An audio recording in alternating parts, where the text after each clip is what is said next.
Job Simulator is the first real VR game I ever played, and I'm glad it was. It's a very difficult game to describe because it's literally about doing a job, which sounds like the worst possible game to play. You don't solve puzzles, you don't act fast, you don't play as some cool character, you just do what you're told. It's really weird, but also very fun. So today, I want to talk about exactly how Job Simulator works, and why I think everyone should play it. So without further ado, let's dive straight in.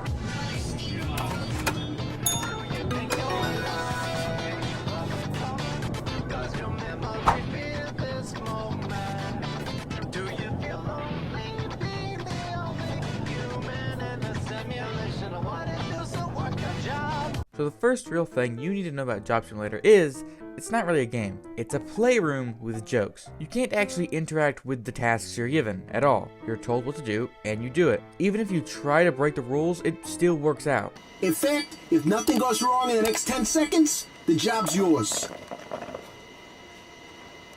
See, that's what I like about you. You're a rebel, always thinking outside the box. The reason why the tasks are so bare bones is because they're not really the main point of the game. The game is actually just about messing around. Each of the 4 levels you can play are full of things to do. There's obvious stuff like how you can cook as a gourmet chef or decorate cars as an auto mechanic, but there's also some extra stuff hidden in each level you can play with. For instance, most levels have some kind of box in the distance that you can throw stuff in, just because it's fun to throw stuff. Like how there's recycling events in the store clerk level, but they're improved with a backboard and a jingle in the mechanic level. It's so much fun just to mess around with this stuff. There's just so much stuff to interact with in each level, like how you can find a Flybot CD as an office worker, or shoot fireworks as a store clerk. And sometimes these items even interact with each other, like there's this mini robot toy you can play with. If you decide to put him in the shredder, he screams. And you even get an achievement for it. It's just fun. Sometimes you can even interact with stuff in ways that you didn't expect, like how you can copy your hand and scan your head. Messing around is where the real fun comes from. The tasks in each level aren't really meant to be challenges, but instead ways to either add more things to mess around with, like a cleaning robot, a way to make a joke, looks like it's stuck. Sadly, this was common with early generations of robots. or the way most of them are, an excuse to just mess around with the stuff you already have. Like as a gourmet chef, you're just given orders. Sometimes given a new item to mess around with, sometimes you're given funny orders, sometimes you're just in funny situations. But overall, it's just orders. They're just excuses to mess around with the food. The game is super simple, and because of that, it can get a bit repetitive. My least favorite level in the game is the auto mechanic level. Not because it's bad, but because it's last in line. Anytime I play the game, it's always the last one I play. And by the time I get to it, I'm already bored. That's the biggest problem in this game. Repetition. I definitely suggest taking breaks and not playing all 4 in one sitting, or I guess standing. But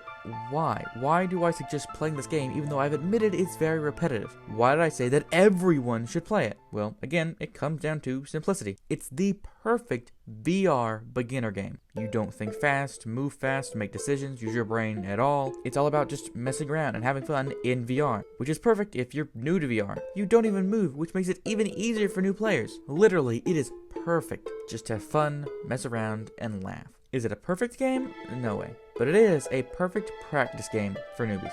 So yeah, that is why I love Job Simulator. And I haven't even gone over everything I like. There's also some cool characters that return multiple times. Like a thief who robs you, then you have to help him get away from the cops. Then he robs something for you, and then you can decide if you want to hire him for a job. It's great. Also, there's these weird bonus cartridges that allow you to change the physics. There's just so much to do. It's fantastic. So much to mess around with, so much fun to be had. It's great. If you haven't played it, I definitely do suggest playing it. However, if you've already played VR a ton, then the novelty of this game is probably worn off. It won't be as good for you as it would for a new player, but you'll still have fun with it. So yeah, that is why I recommend Job Simulator. So thank you for watching, and I'll see you in the next video. Oh, and tell me if you want me to do more VR content. I don't know. But anyway, thanks for watching, and goodbye.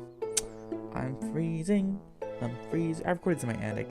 I don't know if you knew that. It's like a finished attic, and it's really cold because it's not insulated.